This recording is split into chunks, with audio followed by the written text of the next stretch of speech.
All right, here is the tweet from Elon Musk that did indeed move the Bitcoin market. It may not mean very much to you. All you've got is a diamond symbol and two hands right there.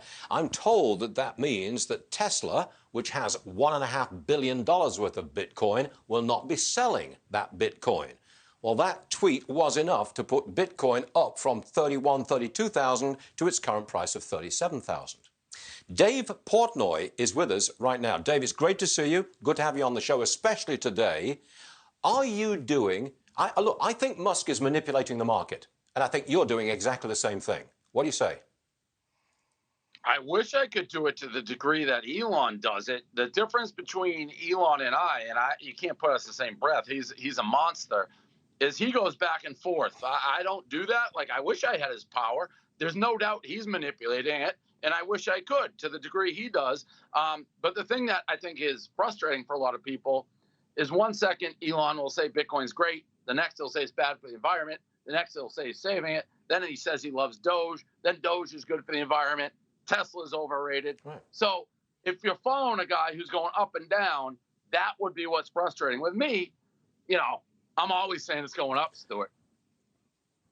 But it brings the whole market, it brings all cryptos into disrepute if their value, their price, depends entirely on what a celebrity says 10 seconds ago. I mean, maybe there's a generational thing going on here.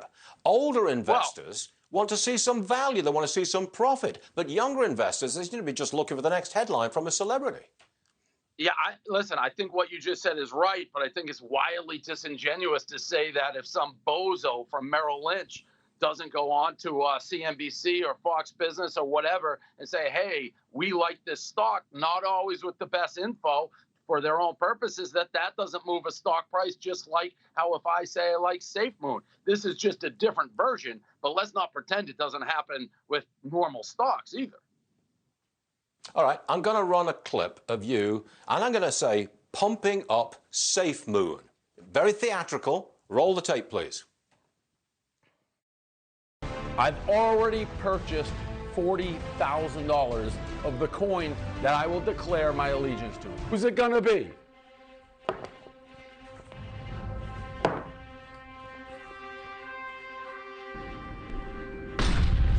The answer is SafeMoon. SafeMoon is now in the Dave Portnoy business. To the moon, safely we go. All right, Dave, that is pumping up a stock, pumping up a crypto. If the crypto market were regulated, you wouldn't be allowed to do that. It would be pumping and potentially dumping, and that would not be allowed. Well, I don't dump, so I'm very clear, and I think I would, Stuart, because you cut the video, but I very clearly in the video say, I don't know what I'm talking about. I just want to get involved in one. It could be a scam. I don't think it is. Invest with your own money. I'm pretty sure you can do that. I don't do it to then pump it and get rid of it, and I have a long, history of that. You can't do that. That would be illegal, but I don't do that. I hold everything that I say I'm doing. So you're going to hold SafeMoon forever?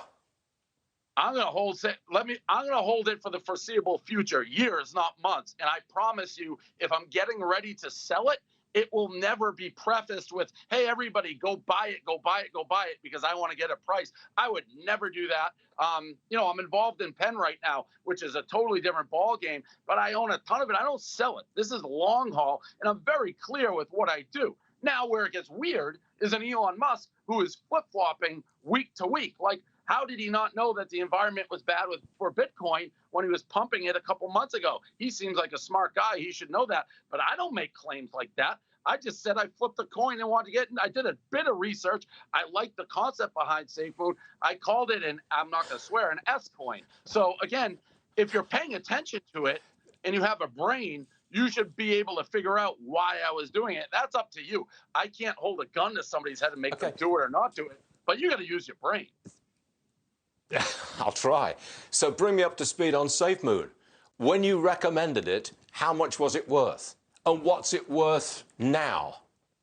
I'm so bad at math. It had a lot of zeros in front of it. I own like 4 gazillion of these coins, and it only cost me 40 grand. It was down 25% when I did that, and then it went up to 10%. Now it's down 30. It's all over the map, Stuart. It's a wild ride. But the good thing with SafeMoon, assuming we're not getting scammed, which I don't think we are, is every time somebody gets lettuce hands, paper towel hands, and gets out, I get more of their coins. I love it. So, the SafeMoon Army, I think we're strong. We're holding on. And in a couple of years, hopefully I'm worth $1 gazillion, and we can all go cruise around on yachts and have SafeMoon parties.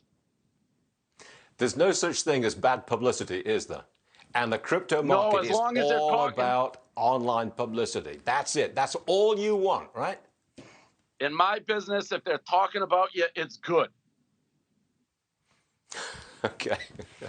Not the same in my business, but that's another story entirely. Portnoy, we do think you're all right. We're intrigued by you. We really are. And I want you to come back on again because the ratings go up, and that's a great thing. Portnoy, come back soon. We're all playing the same game, Stuart. We're all playing the same game.